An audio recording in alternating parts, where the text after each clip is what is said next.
Prepare to hear the truth from a real whistleblower and American patriot. Here's civil liberties enthusiast, Second Amendment defender, and indefinitely suspended FBI agent, Kyle Seraphin. Hello, my friends, and welcome to the Kyle Seraphin Show. This is going to be our Monday long-form interview, and I have a special first-time double guest interview. I joined federal service later, a little bit later after that, and I volunteered.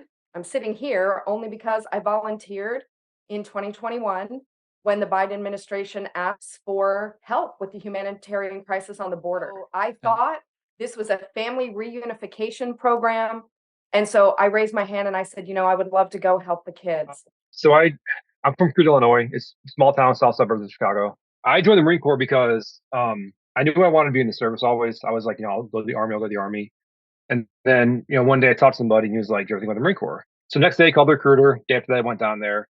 And we're kind of going through the cards, like, why do you want to join? Bride of service, adventure. And I'm just kind of like, hi, yeah. And then the gunny walks in and he just starts yelling at me. He's like, you going to be a Marine or what?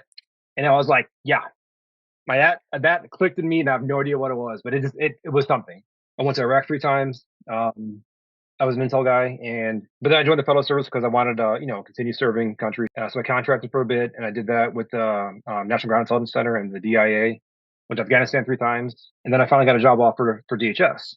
So I took it, went to DC area, and I was doing that for about, 8.5 years. Overview. Tara, if you'll give me the broad overview of your allegation.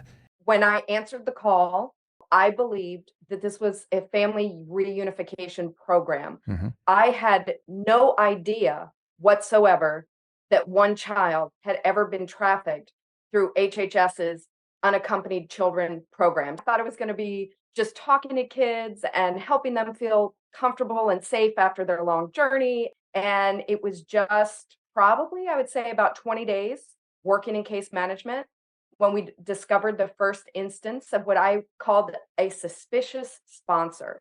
The next case where there were kids going to the same address, then I learned that sponsors sponsored multiple kids. And then I learned there's a thing called a category 3 sponsor, which means the child doesn't even know or not related to this person. But what really changed the tide was when I saw Aaron's disclosure on Project Veritas, that transnational criminal organizations were sponsoring these kids and that it was coordinated. And that was what ultimately got me kicked off the site. Not only are people and bad actors trafficking these kids, but they're high-level criminal actors involved in transnational criminal organizations. That was it. It took them less than 3 weeks to get me off the case, accuse me of wrongdoing, threaten me with investigation. I was actually walked off the site by security and my badge was taken. Aaron, you were working in a very different space. You weren't dealing with the kids directly, but you were dealing with the intelligence and the research end of it. The easiest ones to understand, at least for us, because we talk about it so much, is like MS-13, 18th Street Gang, Paisas Cartel, these organizations that are international, that do crime across our border. Whenever like somebody was an alien on that watch list or a criminal on that watch list, we would see those and they come in basically live feed. And one day, I've been getting these things since 2016. So I've seen the pattern, I see how it develops. And in 2021, I think it was February, I saw one that come in and I didn't recognize it didn't say like, law enforcement encounter. It didn't say prison arrest or prison release. It said 6 USC 279 UAC sponsor. I was like, what is that? So I put it in my entire search history of all notifications we've ever had, and those are the only 2. So it was like a whole new thing. I was like, this is kind of strange then. These are criminals that are going to the government to maybe find their child. That doesn't make sense, but I'll look it up. They didn't have kids. Okay, well, maybe there's extended family. Maybe there's some kind of record showing that. No. I was like, all right, well, this doesn't make sense at all. Then we saw a Romanian guy coming in. So I know it's not just like, cartels and Southern stuff. It's like, no, this is an international thing. But every month, the illegal entries are about, almost 250,000. I just started looking at it. I'm like, this is the bigger problem I think we realize. And no one had anything written on this thing. And trafficking as a whole was not even mentioned. And I was just like, okay, so of course no one's writing on this. No one's looking at this. That wouldn't surprise people if it's a new and emerging threat, that there wouldn't be a big, database on it, that there wouldn't be a lot of intelligence that had already been gathered, correct? Yes, but if it's a new activity, you definitely, however, the problem is, it's mentioned in every single encounter when it talks about these gangs, Yeah, MS-13 is involved in sex trafficking. 18th Street Gang, they are involved in sex trafficking. Mm-hmm. So we know these groups do these things, but it's like, okay, now we're seeing it through a new mechanism. So why are they using this mechanism then? And no one had anything at all. I reached out to Project Veritas, show what's going on, and then they were like, yeah, this looks pretty bad. Aaron, when we talked the other night, you would have qualified under all the things that you talked about, bringing it up to your management structure. And the only thing that we keep finding out is that government agencies tend to protect themselves and their own reputations because that's where their budgets are tied. And I also know that as government, it's going to take a long time, and nothing's going to happen. Children are being sex trafficked. This is crossing a line, guys, and that was enough for me. So Tara, you heard about the Project Veritas release that Aaron was involved in. Did that make you aware of what you were seeing, or did it confirm, or how did that spur you into action? So it made me aware. First is seeing the suspicious sponsor activity, being like, why are multiple kids going to the same address? Why are there like a few square miles in Houston, Texas, where there's over 300 unaccompanied children? Someone then sent me the Senate report all the way back from 2016. I was just beyond horrified. There were trafficking rings in the United States that were trafficking these kids.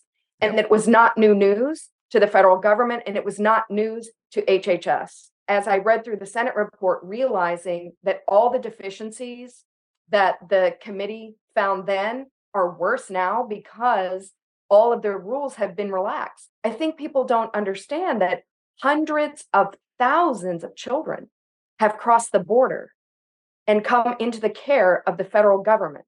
And these children, HHS says, are missing. So when I saw the video that Aaron put up on Project Veritas, that James O'Keefe, put up on Project Veritas, I thought, if this is happening, then my whole worldview has just, exploded. It only took less than 2 weeks after seeing Aaron's video, and I'd circulated around, the site, that we found the first case, and it was confirmed without a doubt. She had served time in El Salvador for her role in the gang and was simultaneously sponsoring 2 kids, one from Fort Bliss and one from our site. I still can't get over it that people know about it, that they've known about it for years. People are like, how is this happening? I'm like, well, your federal dollars at work, $10 billion in 2 years to bring these children in and distribute them around the country to a lot of serious bad actors. Now, when you understood what was going on there, and I'll come right to you. But Tara, how was that received when you were sharing that video around, when you're showing what Aaron had disclosed from the intelligence side of things? These are the hard documents saying, look, we're now tracking the not the child side of it, but the receiving side of the children. What did people at DHS or at these facilities say, rather, HHS? So remember, these are federal volunteers like me, no law enforcement background, people in the community there in Pomona, California, because I was at the Pomona Fairplex emergency intake site. I'm not ashamed to say we cried a lot of tears. Okay. So a lot of times I felt like a therapist to people because of the situations that they were seeing and finding out about what was happening with the kids. So it was a very sad, sobering moment to realize these are children and they are in crisis situations. And what could we do? So we were passing everything forward. We learned how to pass things through to Office of Trafficking in Persons. I'd like to shout out to some great people from USCIS who helped us get, trained up on, hey, how do you identify this? How do you write it up? There's specific things you need to include, to ensure that it's trafficking and not just smuggling. So there has to be force, fraud, or coercion. And so we had to make sure that when we were doing the interviews, we were finding out those things to put in the reports so that these kids could hopefully go to long-term care and not to traffickers. Those 100 kids that got, thankfully, rescued from the trafficking operation. Kyle, do you know what happens to those kids? They get put back in the system, I imagine. Yep. Go right back into it. HHS then looks for a new sponsor. Yeah. And that sponsor may be the exact same thing they just got rescued from. There was at least one kid you guys found that like, oh yeah, this is trafficking. And they did get that OTIP letter. They did get pulled out of the sponsor, right? Which is a wonderful outcome for the children. And this should be a nonpartisan issue. A majority of the children are coming in from Guatemala. Okay. A lot of the children speak a Mayan dialect. These Mayan dialects, like Quiche, Mam, other things, they sound more like Arabic than they do Spanish. I mean, it's to the point where I could not even understand one word. Think about it. You've got a child who you've brought in here who is, they bring them because they can victimize them. They can't ask for help in English. Neither can they ask for help in Spanish. They are completely vulnerable, and it is absolutely unconscionable. And I was like, right, because in their own language, I revealed the identity of protected applicants who were seeking asylum. I'm showing sex traffickers. We're not talking the same thing, guys. Like, you see this literally and nothing else, and I can't. I'm sorry, I see this right here, and they'll never meet up. Once I finally got a hold of Sarah, because I saw her video come out, we talked, and we met in Phoenix. That was awesome. It was a great time. But when I asked her, like, about cases and like whatever happened with things, and she did say like one of these kids like did get pulled out of a sponsor because of trafficking concerns. And I was just like, you know what, that's worth it alone. It's like it might be just one kid, but it's like that's someone's life. It's now, because the average age, by the way, for a trafficking victim is like 7 to 10 years. You get trafficked 7 to 10 years later, you're probably dead. And it's just like, you know what, that's good enough for me. As you just mentioned, I think this is so pointed. Like, I never thought of this way. When drug traffickers are moving a drug, they have to get it from A to B themselves all the way, and it's a one-time use. This is more like moving a rental car and letting someone get it. You get it to the hub, and then not only do they get it to the hub, like someone's going to drive it to where it needs to go, where it's going to make the most money, and then it gets rented out over and over again. So it's almost a durable good. And we're not just talking about sex trafficking. We're obviously talking about abusive labor, child labor, exploitation, where, you mentioned the slaughter factory. So it doesn't only, sex trafficking is the one that hits our heart the hardest, I think, because it's such a destructive force forever. But being worked in a slaughterhouse at the age of 7 or 8 or 10, whatever these things look like, is equally atrocious in many ways because of there's just no coming back from it for these kids. It's incredible to imagine, and it's more than just a soundbite. I want people to grasp this. You've talked about government-sponsored trafficking operations.